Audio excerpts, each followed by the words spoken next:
Kerala story 2 എന്ന സിനിമയ്ക്കെതിരായി അതിശക്തമായിട്ടുള്ള പ്രതിഷേധം സംസ്ഥാന വ്യാപകമായി ഉയർത്തുകയാണ്.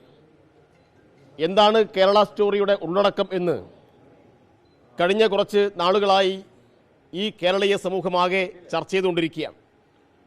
ഇവിടെ അധ്യക്ഷ പ്രസംഗത്തിൽ സൂചിപ്പിച്ചതുപോലെ എന്തെങ്കിലും തരത്തിൽ വിമർശനങ്ങൾ ഉന്നയിക്കുന്ന ആ വിമർശനത്തോട് എന്തെങ്കിലും തരത്തിൽ അസഹിഷ്ണുത കാട്ടിക്കൊണ്ട് പ്രദർശനം തടയുകയോ അല്ലെങ്കിൽ അതുമായി ബന്ധപ്പെട്ട പ്രതിഷേധം ഉയർത്തുകയോ അല്ല ഇവിടെ ഉണ്ടാവുന്നത്.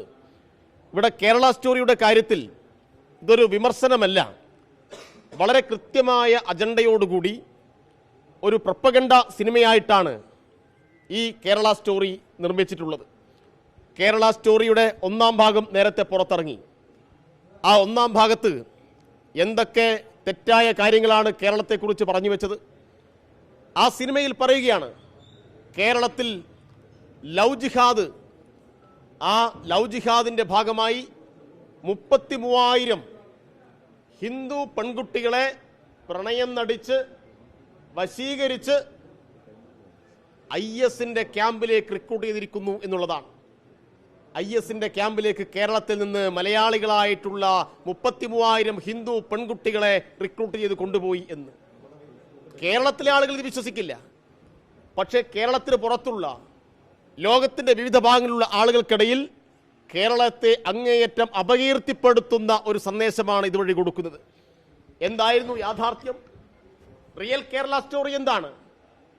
ഈ ആരോപണം സംബന്ധിച്ച് രാജ്യത്തിൻ്റെ പാർലമെന്റിൽ ചോദ്യമുണ്ടായി.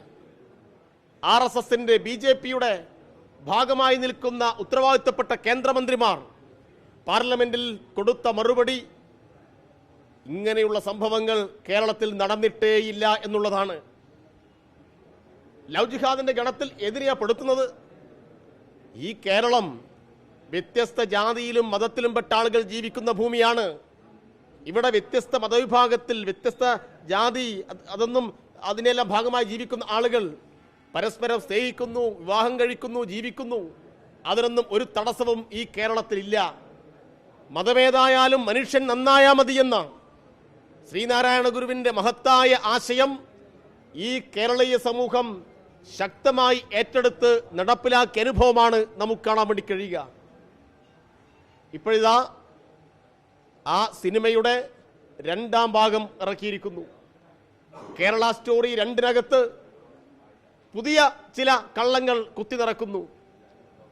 അതിൻ്റെ ഭാഗമായി ഇറങ്ങിയ ടീസറിൽ ഒരു ഹിന്ദു പെൺകുട്ടിയുടെ വായിലേക്ക് നിർബന്ധിച്ച് ബീഫ് തിരികെ കയറ്റുന്നു. ആ പെൺകുട്ടി ഇങ്ങനെ നിലവിളിക്കുകയാണ്. കാണുമ്പോൾ ഭയങ്കര ഭീകരതയാണ്.